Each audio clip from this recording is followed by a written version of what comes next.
Hi, welcome to Owner Insight and our podcast. We are super excited to have this episode where it's a conversation amongst our leadership team about the outcome of the recent school bond election, specifically around the state of Texas. But we believe some of what we've discovered and learned about the bond election and some of the results probably pertain to all districts around the country. So I am Steve Harper. I'm the CEO and co-founder of Owner Insight. And with me today is Mark Schwartz and Zachary Harper.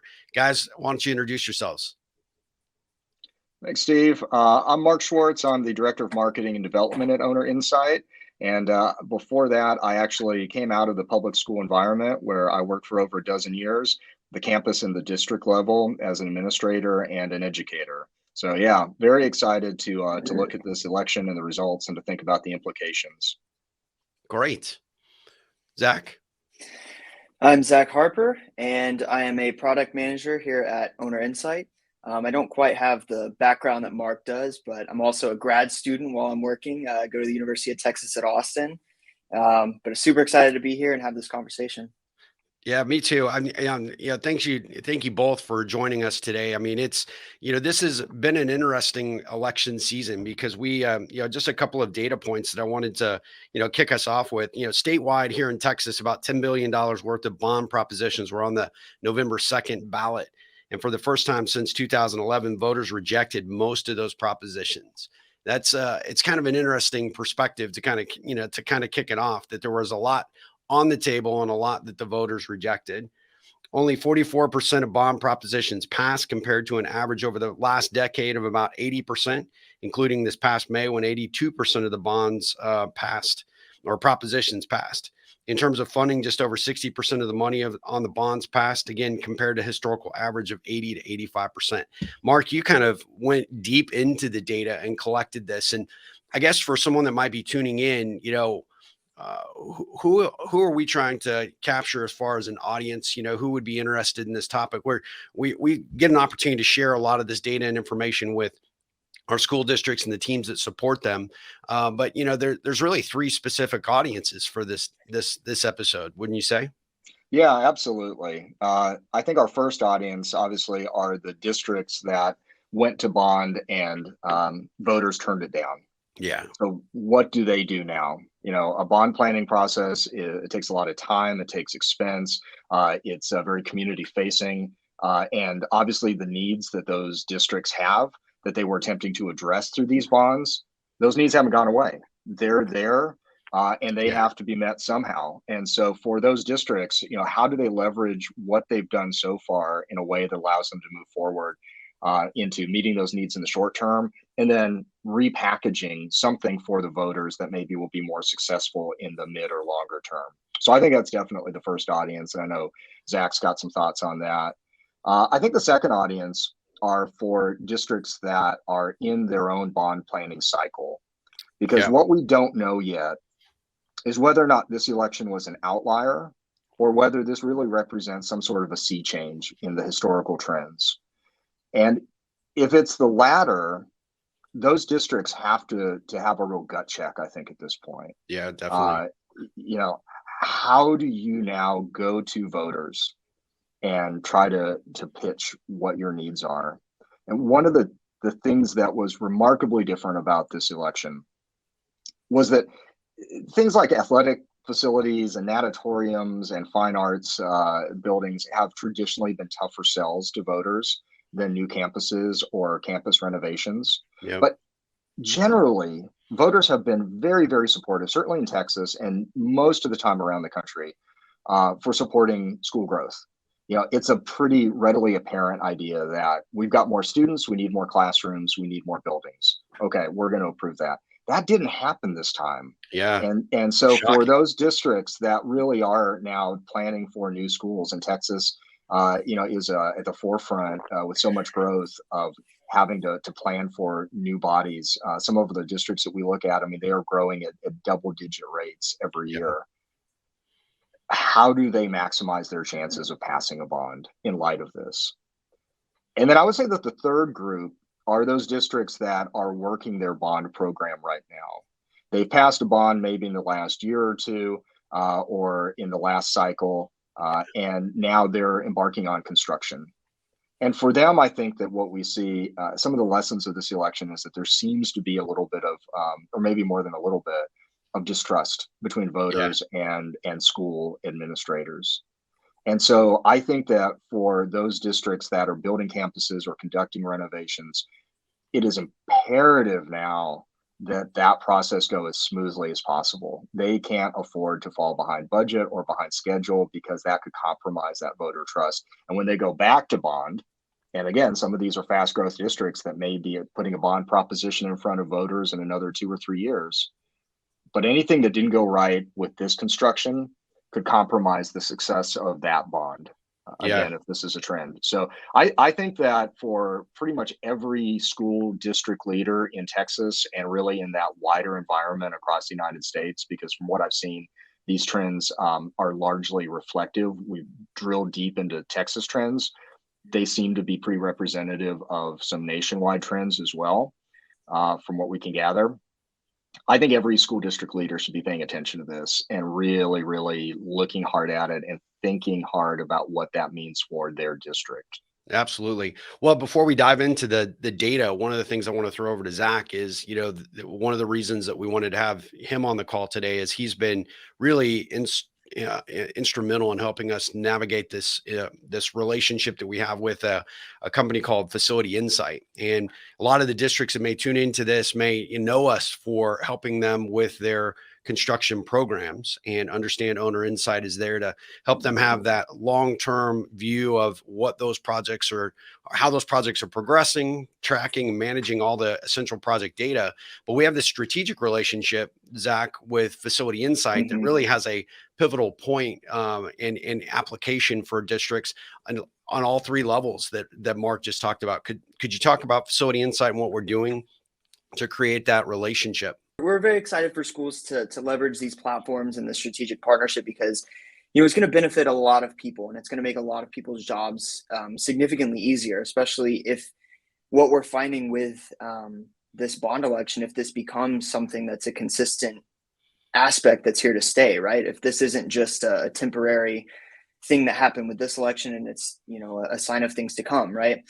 So the strategic partnership really it helps two areas, right? So it helps schools that not only have passed bonds with Facility Insight, kind of it helps with that planning piece, and then it kind of helps you transition seamlessly to that construction phase that exists. Once you make that shift after your bond gets approved and you start that next phase, thinking more into the construction aspect. And then it also helps schools that didn't have the luck of passing their bonds. And a lot of these schools, Mark mentioned it and he hit it, right. He hit the nail right on the head earlier. With bonds, a lot of time, money, resources, a lot of effort, a lot of manpower is expended when you're creating these bond plans, right? And a lot of these schools that have these bond plans that get shot down, they're going to have to go back to the drawing board. And rather than just have all that work, all that money that you spent, all that time that you spent just go to waste. You can put that actionable or that data and make it actionable by storing it in a place like Facility Insight, where you kind of can look at a very high level overview of that data, see where you went wrong, and see where you can kind of leverage areas of opportunity to make sure that your next bond is better, and you can convince voters that this is something that you need and that these issues need to be addressed. Well, and I would say, that even though you didn't pass the bond, the battle is not over, right? We start the war from here. So we have to be planning for what's next. And like you said, those needs haven't gone away. We just now have to have a system and an approach to reprioritize them. And so I'm super excited about it because I do think that it presents an opportunity for those districts that otherwise would be waiting till the next run up for the bond or the next engagement with the consultant or the architect. You're not starting back at square one, which is pretty historically the case for a lot of districts where, well, we didn't pass it 2 years ago. I guess we're starting over again, brand new assessment data, brand new financial data. No, we want to take lessons learned from the data and the information that we had in this particular bond and build off of it, and not only make it operationally effective on, okay, well, if the funds aren't coming from where we expected them or hoped they would, how do we reprioritize and make that operationally effective point forward? But then even as we go forward with the next bond election plan is, okay, how do we start and utilize that data so that we're not starting back at square one, but we're several steps ahead in the process. So I'm super excited about that. I know you're playing a huge role in helping that implementation and that engagement between Owner Insight and Facility Insight really come to life. So we're excited to learn more about that. And we'll be talking about that on future episodes of the podcast. Mark, you spent a great deal of time on understanding and collectively reviewing the data for Texas, and then sort of looking at that from an ancillary perspective on how that played out around the country. Do you want to share some, key insights that you found that might be of interest to our audience? Sure. Yeah, I'm a data geek. And so this was really fascinating because I will be honest, I got this election completely wrong. I like probably most school guys, you come in and you think, oh, it's a bond election. It's just Yep. going to be run of the mill. There's going to be some fine art stuff that gets shot down, but new campuses, renovations. Nobody doesn't want new roofs or new HVAC systems, especially in Texas. So that really was, I think, for me, the really stunning thing here was not just the number of bond propositions that failed, but it was some of those bond propositions, focus within the district. That is profound. Yeah. So, why did it happen? I guess is sort of what we're left with, trying to figure out like what are the insights. And I think that we're going to be arguing about that and analyzing it for some time to come. And honestly, the big next data point for us is going to be the spring when we have another sizable election in May, and we sort of see, does this carry through? I think for now, there's definitely some generalized anxiety about the economy. And I think that we see that voters are just more reluctant maybe to approve debt. So what does that mean for school planners? I think it comes back to that idea of you have to make a really compelling data informed case about why you need these projects. And you have to have the factual information that you can put in terms of what the impact is going to be. One of the challenges in Texas in particular is that in 2019, the Texas legislature passed a bill that requires every ballot that has a bond proposition on it to have one sentence at the bottom, all in capital letters, that says, this is a property tax increase. Now, not every bond actually results in a property tax increase, but the ballot has to say that. So we had bonds fail that would not have affected the voters' tax bill at all. Which is, again, really stunning. So I think that there's some confusion here, probably just from that standpoint. Districts have to think about how they communicate these things. So the data piece becomes important from a communication strategy standpoint. And it also becomes that here's an unassailable position, right? Like, this is not us trying to convince you. This is us giving you the numbers showing what's going to happen if we don't make these changes now, if we don't do these building projects now. Here's the cost of waiting. And that's something that Facility Insight does a great job of. It allows you to do different bond scenarios and to forecast contingency rates by region so that districts can really think about what's the priority that we need to tackle projects in. What's the real cost of waiting? If we don't build this school now, if we don't replace these HVAC systems now, how much is that going to cost us if we have to do it in 3 or 5 years? And I think that is probably more important than ever now. Voters are going to be discriminating consumers in this.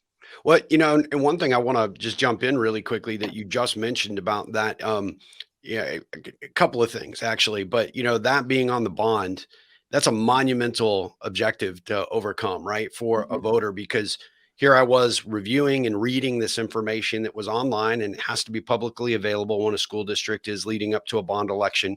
And it's clearly stated in that information that this is not going to impact my property taxes. And yet when I get into the voter booth, it clearly says that, right?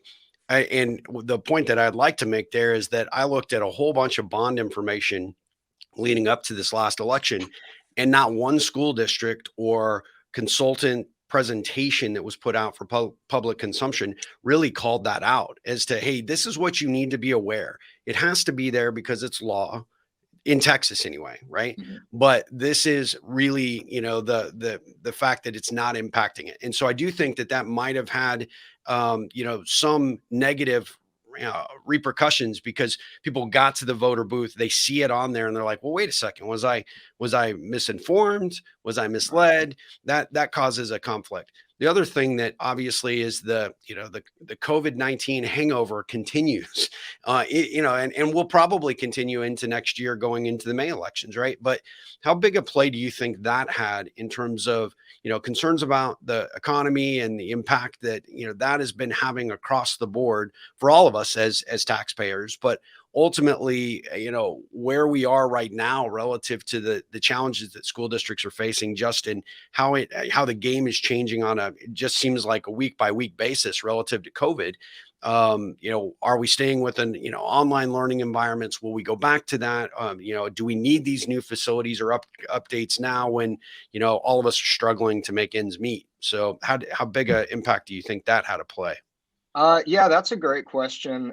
Honestly, I don't think that COVID was the real catalyzing factor here. And the reason why is that if we look at last year's election, so November 2020, that was right in line with the historical trends. Bonds passed at over 80%. And even this past May, 82% of bonds passed in Texas. Yeah, So, that's in true. Yeah, terms, yeah. valid So, point. and if you think about where we were in terms of the pandemic cycle last fall, that was before there were vaccines. We did have the virtual environment, a lot more uncertainty about it. Voters did not hesitate to pull the trigger on more debt at that point.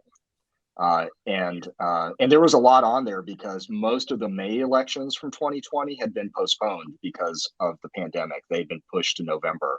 So we had a lot of bond money on the table last November, and voters overwhelmingly approved it. Again, right in line with our historical trend line. And again in May. So something happened this last cycle that compromised that. I do think that probably more than the pandemic, and we saw this in like the Virginia gubernatorial race.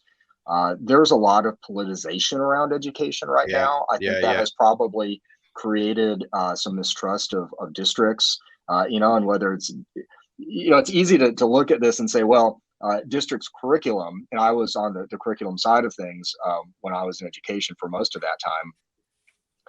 Curriculum and building are very different. We need the classrooms regardless of what we're using them for. But I think for people, there's sometimes a tendency to conflate those. And you look at it and say, well, wait a minute, I don't agree with this curricular choice. And, I'm not going to let them build more classrooms if that's how they're going to use them. So I think that may be part of this. One thing that we do know too, and we haven't mentioned it, but it's worthwhile. The margins of failure or victory in most of these cases were very, very narrow. Temple ISD had a huge bond, $100 million bond, right? $300 million that failed by 3 votes. Oof. They did a recount and it came back and it failed by 2 votes. 2 votes. Fort Worth ISD passed the largest bond in its history, several $billion worth, and it passed by less than 50 votes. Wow. So, even for those districts that were successful in passing a bond, I would not sit on your laurels because that very, very easily could have been a defeat. Yeah. It's just, we see this polarization in the voters, and it's not that the voters are transferring this, by the way, to other agencies that issue bonds, like municipal governments or utility districts. Those have passed at much higher rates in this election than the school bonds. So it's something unique to schools. And I think that, even for those districts that did successfully get their propositions green-lighted, comes back to that earlier point. You have to be able to deliver now on the promises that you made in that bond.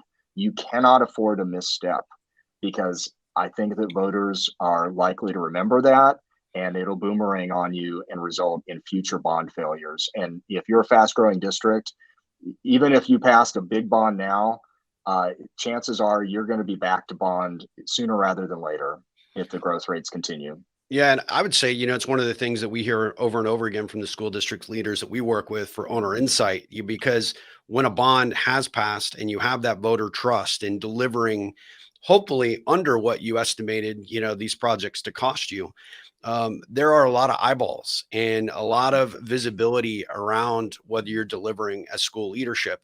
And so abdicating the control and the decision making authority and how that project is progressing, abdicating that to the stakeholders and not having a direct control and an engaged role within that process for a school district is a dangerous proposition. You've seen in your former district where projects just simply got off track, and this is even before COVID, right? And how the bounce back from the community has been so negative, right? And that has a major impact. And with our tools, we really put that control back in the hands of the school district. They are the owner of the project. They are responsible for tracking, managing, and being accountable for the deliverable. And yes, they're dependent on their contractors and those subs and the architects and the engineers.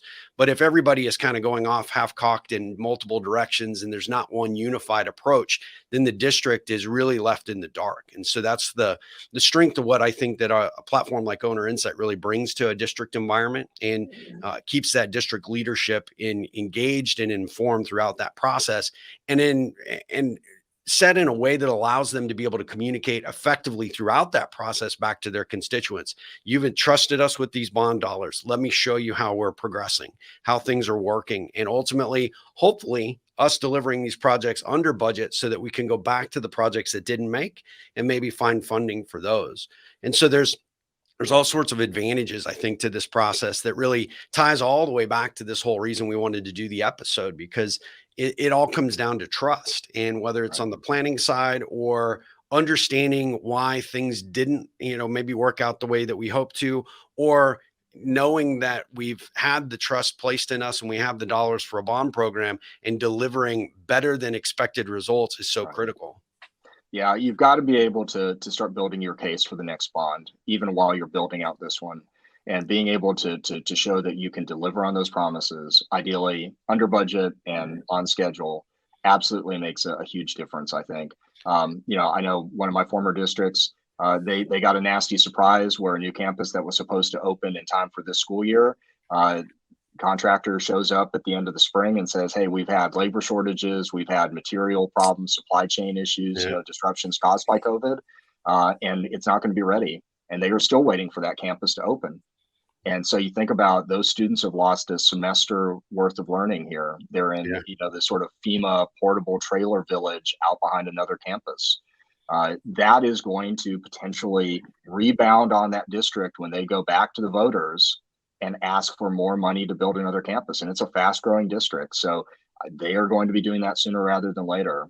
We talked about you can't eliminate risk, but you can anticipate risk, you can identify the risk, and you can mitigate the risk. And I think that's what school district leaders have to be really, really cognizant of. And you hit on it. We give them the tools, I think, in a way that other platforms don't. That gives them the visibility and the transparency they need to spot those problems as early as possible before they balloon into a crisis. Yep. And construction is complicated. There's a lot of people involved. Things are going to always, you're gonna have the risk of things going off the rails. But the earlier that you catch that, Yeah. the more that you can keep your project online. And my message to school leaders honestly would be, you can't take it for granted anymore. I don't think many did, but I think that maybe there was still a confidence that if we're going to the voters and we're asking for a new campus, we're going to be fine. They didn't, in my experience, tend to worry about those bond Yeah. propositions. And now I think that, at least based on this election, is not true anymore. They do need to be worried about that, and they need to think about how that informs their processes, both in terms of planning, in terms of monitoring current construction, and in terms of communicating with their constituents. Yeah, I mean, you touched on it early on. Is this an outlier, right? And I Mhm. think at the end of the day, we don't really know until we know. And the reality is that you need to plan for the fact that it might be, and that this could be a circumstance that could become the norm. So as district leadership really plans for what's next, you need to be able to show up and say, hey, we are taking proactive steps in order to control our construction process, or, like Zach said early on about facility insight, we're learning from the lessons that the data tells us why we didn't, gain either the exposure, or we didn't quite hit on all cylinders so that the voters would approve what we were asking for. So how do we do a better job going forward next time and utilizing a tool like facility insight? I guess, as we wrap up this episode, there's actually more to cover, and I would love to revisit this with both of you, because I know that the data and the interpretation of what we're experiencing and understanding is ongoing, and the conversations we're having with districts throughout Texas and nationwide. There's a lot of information that is still coming in that's sort of giving us new perspectives on why some of these bonds passed and some didn't. But just real quickly, in your all's own opinion, why do you think we're so passionate as an organization to helping school districts? Why is that really one of our primary areas of focus? And Zach, I'll start with you. Yeah, well, I would say one of the biggest reasons that is one of our primary focuses, and Mark kind of touched on it earlier with, his example of the school that was supposed to be ready to go in August, and it's still not ready, right? And he kind of touched on the fact that these students are learning from just a makeshift kind of learning environment, right? We recognize that there's bigger implications than just the construction or just the planning, right? All of that goes into the process of educating this next generation of kids that are coming up. I mean, you hear, and it's very cliche, but one of those kids in the classroom could be the next president, the next whoever, the next, CEO of Google. You truly never know. And having these tools at your disposal to make these more informed and more effective, more efficient decisions, it really does kind of trickle all the way down. And the way that the platforms work is it allows you to drill into the details, but it also allows you to kind of drill into making sure that every kid that sets foot in that facility has the best possible experience, is able to learn the most effective way possible, and just impacting your community in a very positive way. I would say those are the biggest things. I love it. What would you say, Mark? Coming from the education side, the research is really clear that learning environment is key to educational outcomes. Yeah. If kids are learning in a better place, and there's a whole range of factors that affect that, right? I mean, it comes to the design of the learning environment, natural light, but just the safety of it. Just the overall upkeep of it matters. And, this is not a new thing. We've seen plenty of studies on it, and it can have dramatic improvements for students, their ultimate educational success rates. So for me, one of the things that I really appreciate about Owner Insite is that our goal is to enable districts to keep as much money as possible in the classroom, where it's really directly impacting students' futures. And what we sometimes forget when we start throwing around these big numbers is that inefficiencies in construction have real world costs. And you get sort of, I think, blinded to the idea that, hey, there's we're throwing around tens of millions of dollars here. Okay, what's a few $100,000? It's an overage, it's a blip. Yeah, in the context of that budget, it may be, but in the context of a single classroom, if you think about, there's not a teacher I know that if you didn't say, here's an extra $10,000, what would you do with that? How would you help kids? What kind of resources would you be able to provide as a district curriculum department, thinking about what we could do with a little bit of extra? It could make a huge difference. So it's about, I think, maximizing the environment, but also maximizing the use of resources. And that's what voters want. I mean, like Zach said, education and COVID has really shown that to us when we saw it disrupted for the better part of a year. We're still working through the gaps, both social and emotional and academic, that have been created in those kids who were forced to learn remotely. We know how important school is. Yeah. And for district leaders, that vision that they shape for their districts of the campuses, the facilities, the environments that are going to foster and support that learning is absolutely critical. And so, I can't imagine a more important way to influence the future than by investing in schools. Yeah, absolutely. And it is one of our passions for Owner Insight as well as the team for Facility Insight. Our commitment is legacy, right? At the end of the day, we want to play a positive role and create a positive ripple effect for all of those school districts and the communities they serve. And that is really why I'm so passionate about doing everything we possibly can, regardless of size of school district, to help them do their jobs more efficiently, more effectively, and to maintain that control and have that say at the table, whether you're in the construction process or you're in the planning process. We want to be able to create tools and resources and be a resource, I should say, for that process so that school districts feel like they are in more control of all of those areas. Because when you are in control, you exhibit confidence. When you exhibit confidence, you build the trust, which I think, as we've determined through this last election, is so critical for the constituents to give a vote of confidence in what's coming next for that school district. So this has been a really great episode. We're going to do more of these. My team at Owner Insight is committed to trying to put out a lot of great content and data. We encourage you to check out our Owner Insight website to get more information on what we're doing. We've got a great blog. We're putting out some great information around school bond elections and data relative to what we're seeing and how we're interpreting the information. We want to be a resource, not just because we're a software company focused on trying to grow from build school district clients and relationships in that regard, but really we want to be a value, and we want to represent that in the most positive way that we can, whether we're working with your school district or not. We want to be a resource to you. So certainly plan to bring out more podcast episodes. We'll have videos, and we'll probably take some snippets from this and actually socialize that around to other school district leaders. But we just appreciate you taking the time to hear us out and hear some of what we wanted to share, because the data and the information that we are seeing is so critical and so important. And our commitment continues. We're focused on helping school district leaders around the country do their job as efficiently and as effectively as possible. So, gentlemen, thank you so much for joining me for this episode. We'll be back again very soon with another episode.